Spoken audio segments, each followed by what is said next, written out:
Baik, Assalamualaikum warahmatullahi wabarakatuh. Salam dan bahagia teman-teman sekalian. Kita ketemu lagi untuk seri Psikologi Indigenous. Hari ini kita akan membahas tentang bagaimana landasan ilmiah dari psikologi indigenous. Di pertemuan kemarin kita sudah bahas tentang karakteristik psikologi indigenous, ada 10 karakteristik yang kita sudah bicarakan selama 2 kali berturut-turut. Maka kita akan berangkat pada landasan ilmiah dari psikologi indigenous. Teman-teman sekalian, kalau kita mencermati premis-premis yang disampaikan oleh Albert Bandura, Bandura mengatakan bahwa teori-teori psikologi yang sudah ada saat ini itu sesungguhnya tidak berlaku secara universal. Kenapa? Karena dalam banyak hal, dalam banyak kasus ternyata teori-teori yang ada, teori-teori psikologi yang ada saat ini itu mengeliminasi kualitas yang memungkinkan orang untuk memahami, memprediksi, dan mengontrol lingkungan.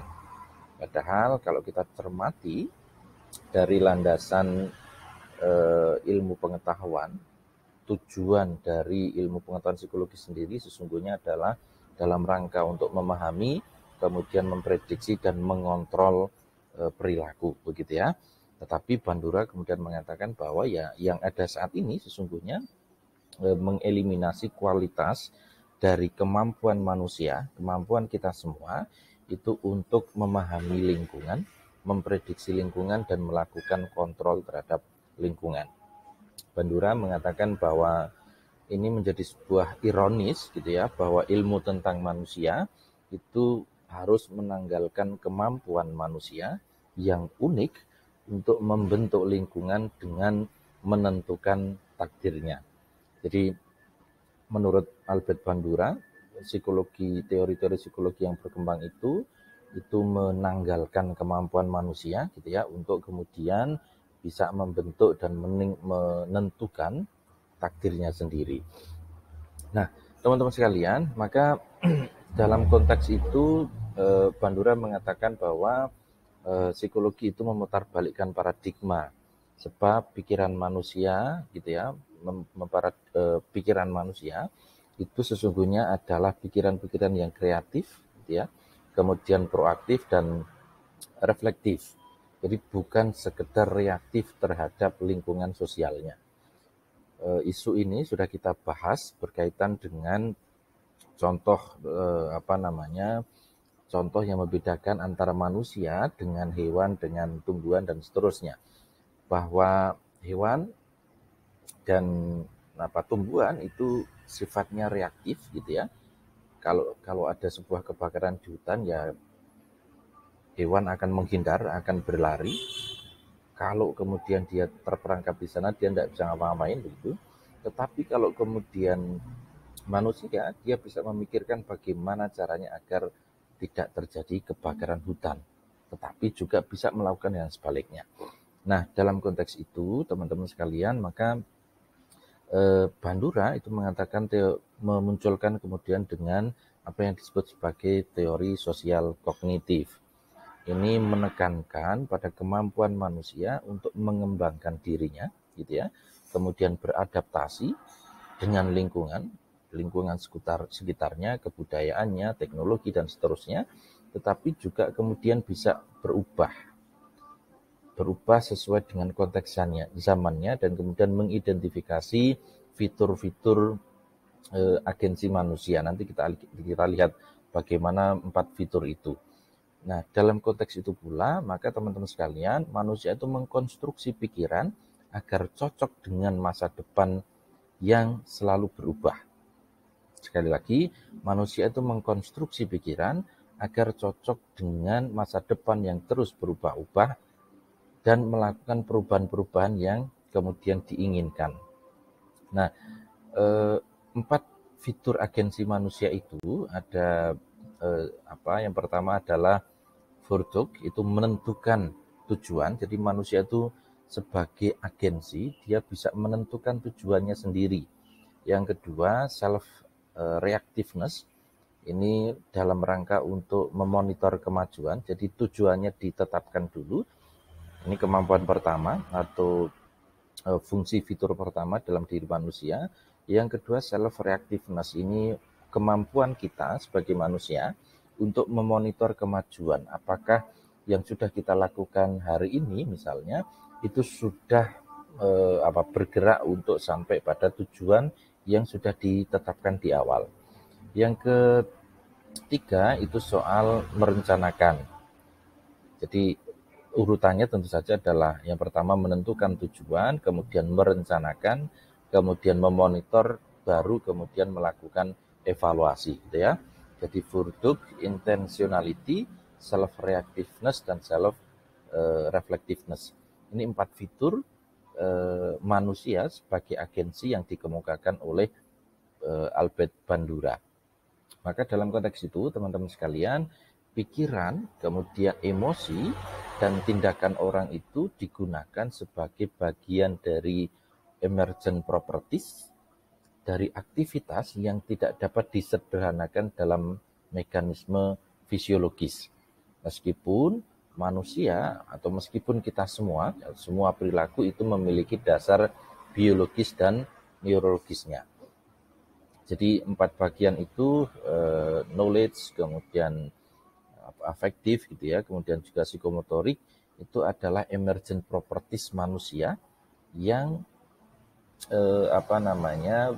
berbeda gitu ya, meskipun saling berkaitan dengan dasar biologis maupun neurologisnya.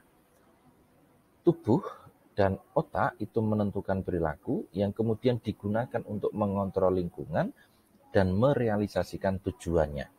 Jadi kalau kita secara pikiran, emosional kita sudah menentukan tujuannya, maka tubuh dan otak kita itu kemudian bisa didorong untuk mengontrol lingkungan dalam rangka merealisasikan tujuan.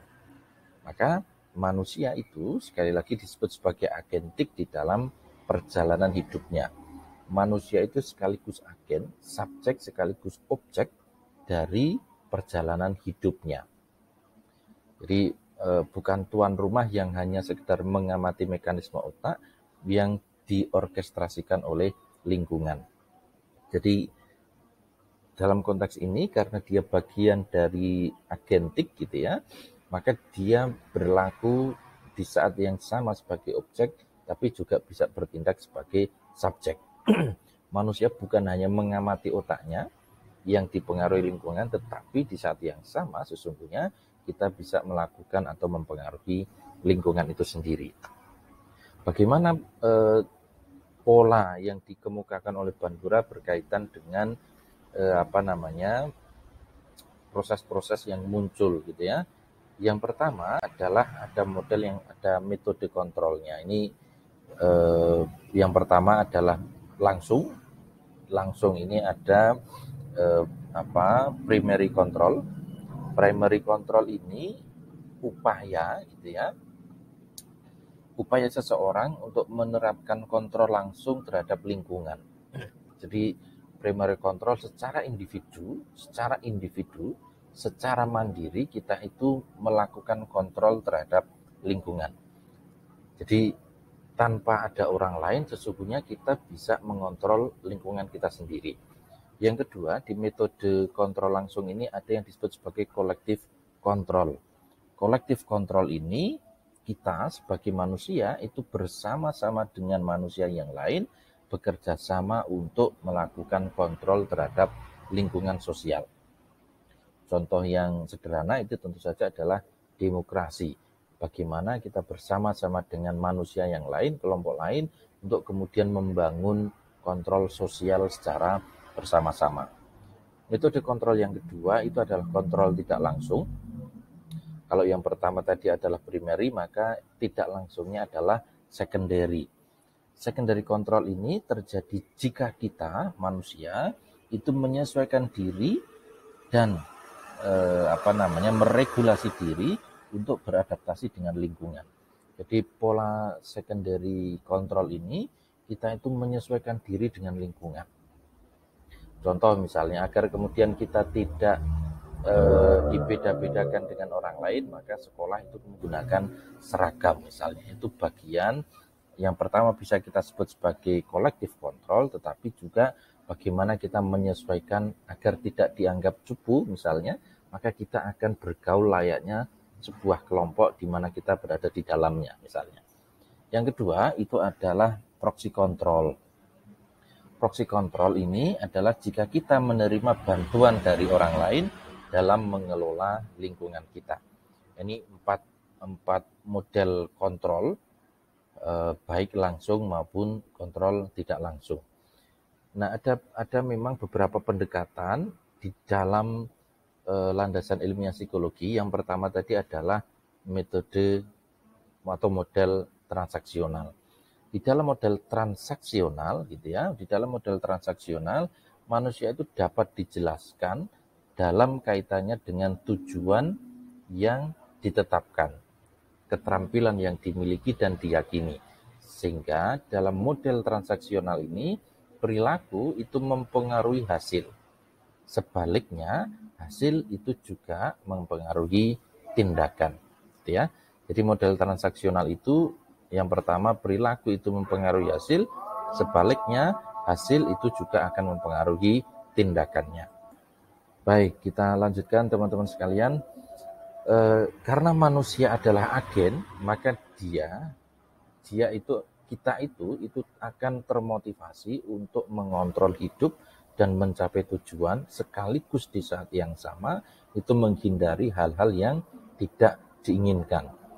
Dan model ini, perilaku semacam ini itu berlaku sepanjang hidup kita sebagai manusia.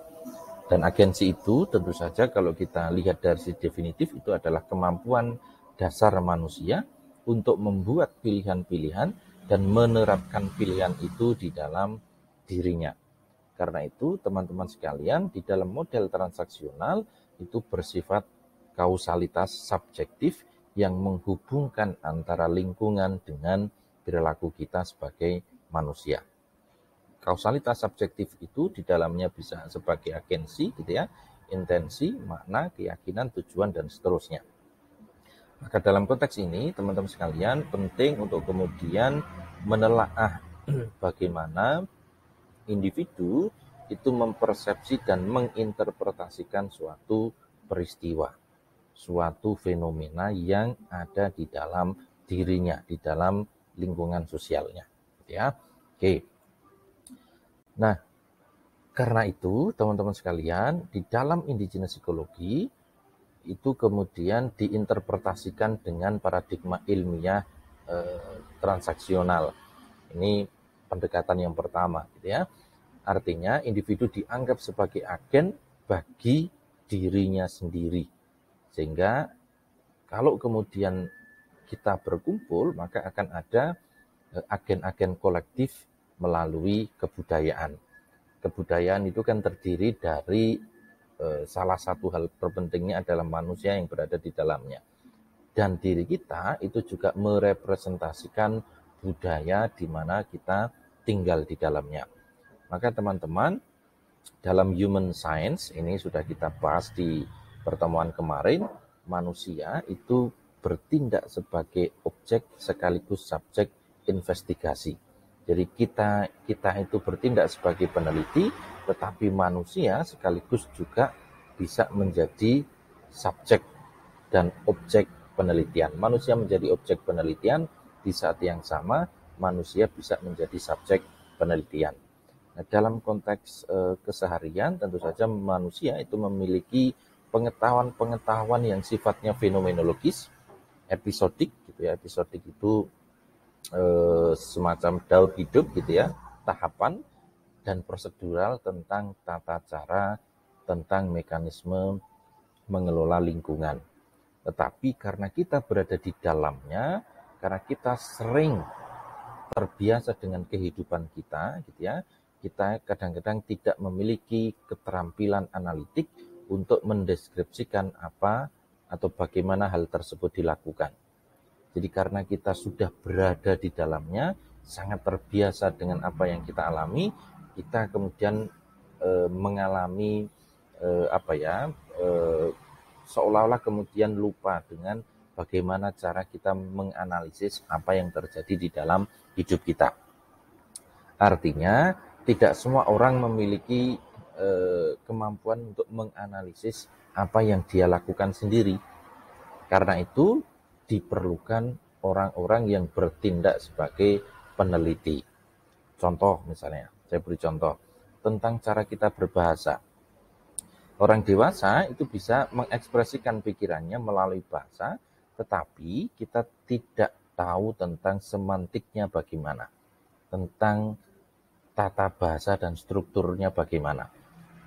Teman-teman sering dalam percakapan, dalam obrolan dengan orang lain, ya berbahasa ya begitu saja, keluar begitu saja kan, tapi kita kemudian tidak bahkan tidak pernah menganalisis apakah yang saya ucapkan itu gitu ya, yang ketika kita bicara dengan orang lain itu subjeknya apa, predikatnya apa, objeknya apa. Itu hampir kita tidak kemudian menggunakan tata bahasa yang formal semacam itu. Tetapi kita melakukannya. Kita bercakap-cakap, kita berbahasa, kita berbincang-bincang gitu ya. Tapi dalam setiap perbincangan kita hampir tidak pernah memikirkan subjeknya apa, kalau saya bicara begini, predikatnya apa, objeknya apa. Itu sudah tidak terpikirkan lagi bagi kita. Maka kalau ini kemudian diteliti, teman-teman di di ilmu tata bahasa, ilmu sastra begitu ya, itu yang kemudian melakukan analisis semacam ini. Contoh yang kedua itu tentang pengetahuan eksperensial. Teman-teman yang suka bola misalnya bisa melihat bagaimana pemain bola dengan pelatih atau komentator. Atau kita sebagai penonton bola misalnya. Kadang-kadang kita mengarahkan, ayo oper ke samping kanan, kasih ke depan dan seterusnya, seolah-olah kita bertindak lebih paham, lebih mengetahui apa yang dilakukan atau yang seharusnya dilakukan oleh pemain bola. Jadi pemain bola itu pemain bola mendeskripsikan pengalaman bermainnya, pelatih itu yang kemudian melakukan analisis strateginya.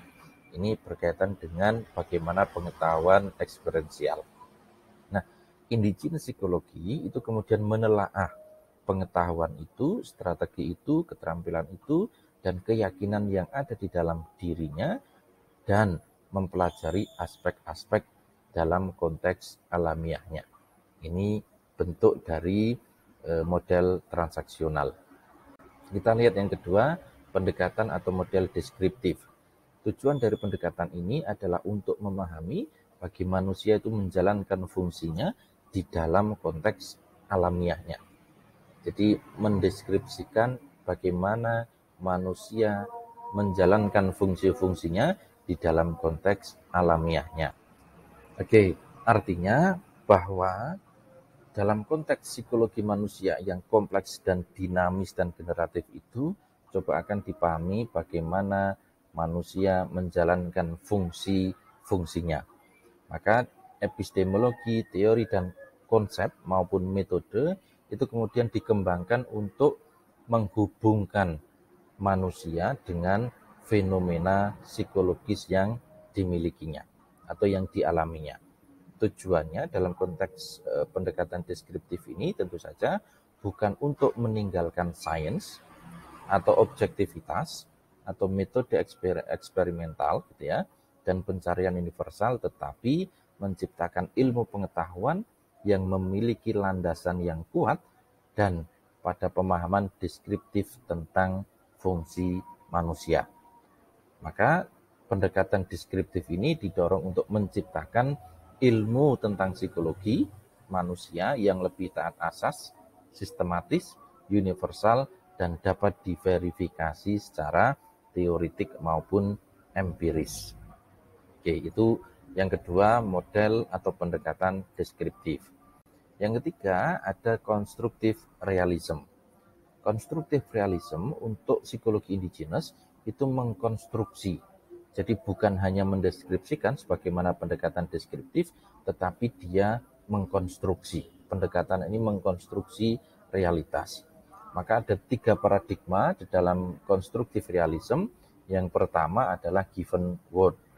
Ini kondisi-kondisi yang membuat manusia dapat hidup dan yang membatasi manusia dalam berbagai aspek hidupnya. Kondisi-kondisi yang kita berada di dalamnya yang membuat kita hidup, tapi di saat yang sama yang membatasi kemungkinan-kemungkinan cara kita hidup di dalam kondisi-kondisi tersebut. Ini given world. Yang kedua adalah life world. Life world ini konstruksi budaya yang memberikan sarannya penyesuaian diri dengan given world. Jadi konstruksi kebudayaan yang kita miliki yang kemudian membantu kita, gitu ya, membantu kita untuk menyesuaikan diri dengan given world-nya. Jadi given world ini sesuatu yang terberi, yang kita lahir itu sudah ada. Tetapi life world ini adalah konstruksi budaya di mana kita kemudian mampu mendorong kita untuk menyesuaikan diri dengan alam yang terberi itu. Kalau Anda misalnya tinggal di Gunung Kidul misalnya, maka life world Anda tentu saja akan menyesuaikan bagaimana kondisi geografis Anda. Kalau Anda tinggal di Jakarta, maka Anda akan memiliki kemampuan life world untuk menyesuaikan diri dengan sesuatu yang sudah terberi dari sananya. Yang ketiga ini disebut sebagai micro world atau reality. Ini dunia yang dikonstruksikan oleh sains, dunia yang dikonstruksikan oleh para peneliti, yang dikonstruksikan oleh para teoretikus. Gitu ya, ini tiga ini. Nah, realitas itu merupakan kumpulan dari micro world. Realitas yang kita pahami di dalam otak kita itu dikonstruksi oleh micro world kita, dikonstruksi oleh ilmu pengetahuan kita. Sehingga teman-teman sekalian, pengetahuan itu tidak hanya didapat ketika manusia mengkonstruksi micro world-nya, tetapi juga bagaimana kita memahami realitas itu sendiri, gitu ya. Caranya bagaimana? Caranya itu kemudian ada yang disebut sebagai strangifikasi atau strengifikasi. Jadi strengifikasi ini membawa satu hukum ilmiah keluar dari konteks aslinya, kemudian mentransfer atau menerjemahkan ke dalam konteks yang lain, yang kemudian diikuti dengan kesimpulan, gitu ya. Jadi sekali lagi, strengifikasi ini membawa satu hukum ilmiah keluar dari konteks aslinya, kemudian mentransfer dan menerjemahkan ke dalam konteks yang lain, kemudian mengambil kesimpulan. Ini yang sering dilakukan, bahkan di dalam lingkungan akademik kita, kalau kita meneliti, kemudian menggunakan teori-teori dari luar, kemudian kita